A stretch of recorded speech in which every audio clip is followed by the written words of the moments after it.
and he has said in so many words that these kind of politics is not going to help the country. So basically, what Congress stands for at that time, it was for the secularism, it was for having all the communities together. We may be having a difference of opinion, but the fact of the matter is that RSS, BJP, now, and all other Sangh Parivar, basically they are not talking about the inclusive growth. They are talking about the Hindutva, and they are taking the plea from the Supreme Court judgment, which was absolutely in a different context. Is it not true, Kamal Farooqi, as a counter? Let's get the RSS to respond, but is it not true that Patel invited the RSS to merge with the Congress? Is it not true that he said so in a letter to Golwalkar in 1948? Is it not true that he even met Golwalkar trying to convince him to do so, but the talks in Nagpur in November 1948 failed? But it is also the fact of the matter that he was the one who... It is also the fact of the matter that he was the one who banned RSS. Why don't you say it? It was also a matter of. It is also a matter of fact. No, but yes, I have already said that. Of evidence, I have already said that the RSS counter you. He was the one. Yes, who, please.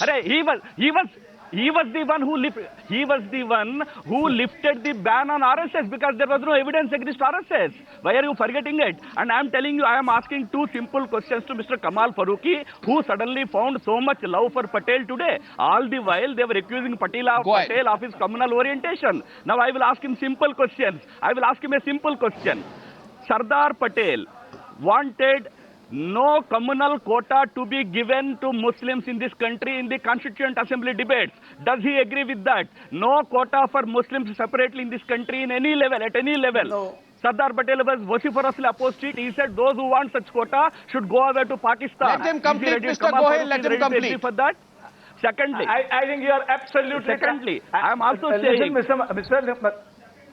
Listen, Mr. Mahathir, I have already said we may be having difference of opinion with Mr. Sardar Patel or Mr. Nehru or with anybody else. How can you? Similarly, how can you? Does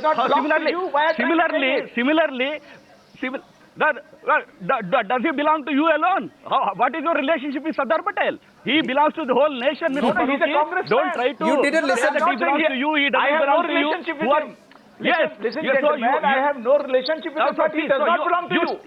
He does not belong to you. He's a congressman. Gentleman, you cannot rewrite the history. Gentleman, no. My dear, you cannot rewrite the history. You are rewriting history. You are rewriting history, gentleman. He was a freedom fighter. He was one of the core group members. He was the one who... He was a freedom... Yes. You are the one who partitioned India.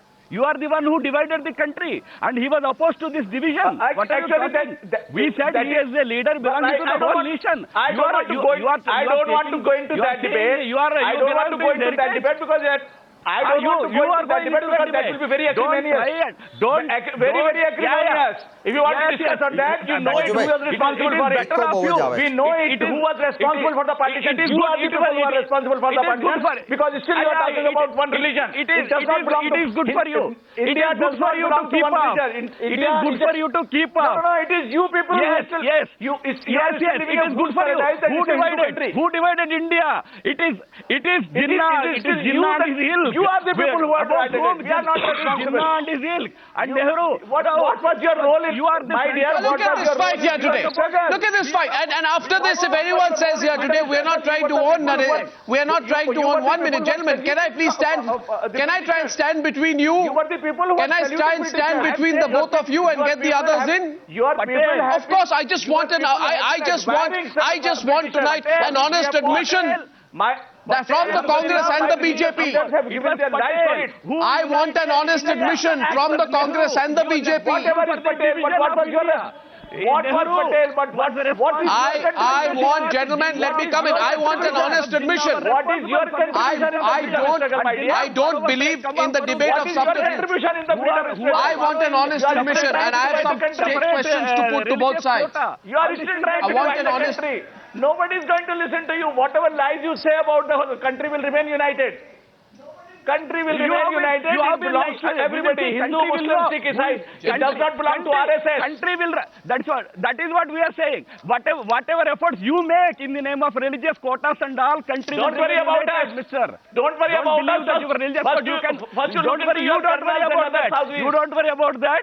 We want country to be united, not divided on the lines of religion by people like you. You are dividing country in the name of minority majority, not we. We are saying let the country remain one. Country belongs No to us. religious quotas like Patel said. It is our country.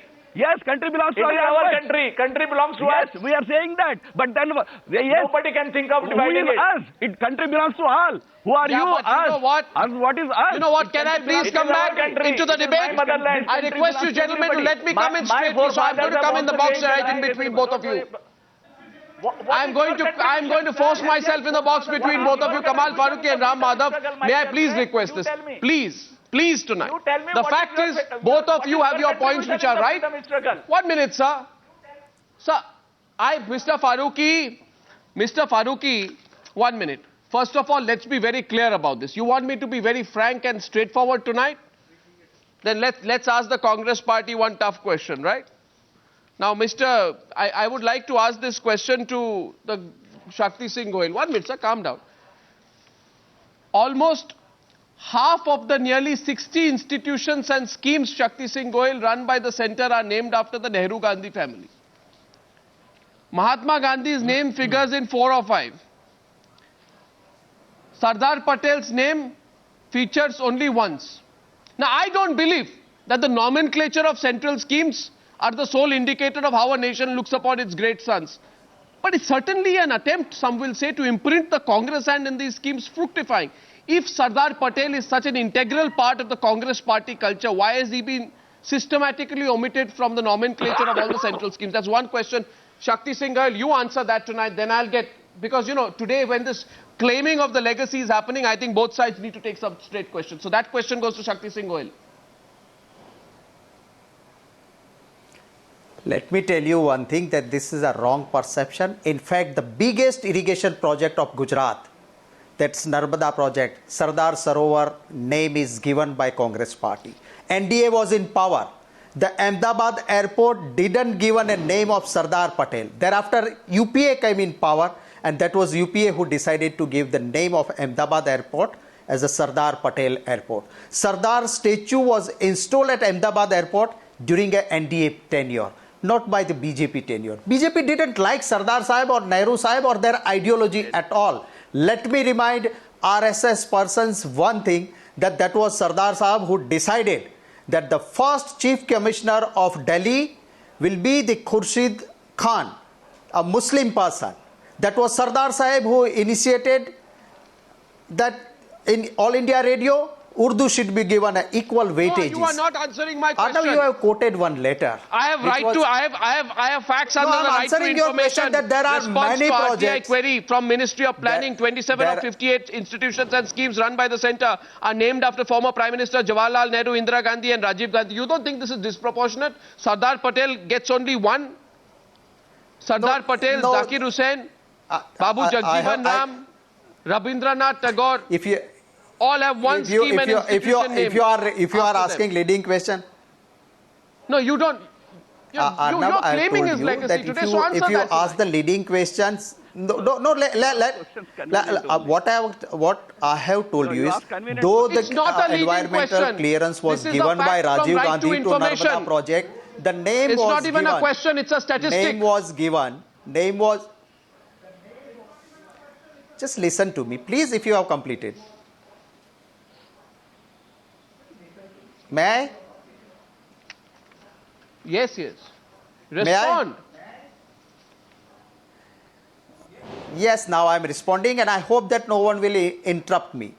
What I am telling is that bigger than any institute, the biggest project, Narmada Yojana, the name was given of Sardar Sahib. There are number of projects where the Sardar's names were given with these projects.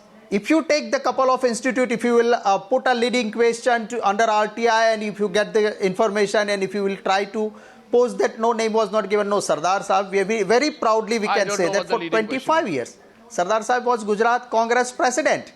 And ideology we have followed, and we gave more than weightage, like just three national leaders. There cannot be any doubt about that, that Sardar Sahib was the topmost leader, and for us it's a proud, and we followed his ideology. Not like RSS and RSS Pracharak. No, that no, you I are think naming I use will of ask- Sardar Sahib but and forgetting the ideology. If you quoted one letter, Arnab, if you could just permit me one Subramaniam minute. Swamy. Subramaniam Swamy, you know this. No, Subramaniam Swamy must now respond. Where is the BJP's claim over Sardar Patel? The Congress, the Prime Minister emphasized today he was a congressman. The Prime Minister emphasized he's a congressman. And you know what Sardar Patel wrote when he wrote to Shama Prasad Mukherjee, who was part of the cabinet. And he was an RSS sympathizer on MS Golwalkar, the RSS chief at the time. You want me to read out that letter? It will be embarrassing for the RSS here tonight to listen to the contents of that letter. But you know what Sardar Patel said? Since you spoke about legacy, Well, etc., you let me spoke also- about, Subramaniam Swamy owning. Well, you see, You use the word owning. Let me answer. First of all, if you read the entire correspondence on this issue, which has now been published by a professor of history in a college called Satyavati College in Delhi, by name Professor Nirja Singh, there Sardar Patel, in July 49, he decides to withdraw the ban on the RSS unconditionally. And Nehru takes an objection, so he writes to Nehru. And he says that I couldn't find a shred of evidence of their involvement in the assassination of Mahatma Gandhi. And therefore, we have to let him go. And this was confirmed by the then Home Minister of Bombay Presidency, Mr. Morarji Desai, who in the assembly made a statement when he was asked a question. He said this withdrawal of the ban was unconditional. So all these lies that the Congress is telling about written constitution, not participate in politics, is all a whole bunkum. It is not available sustained by any record.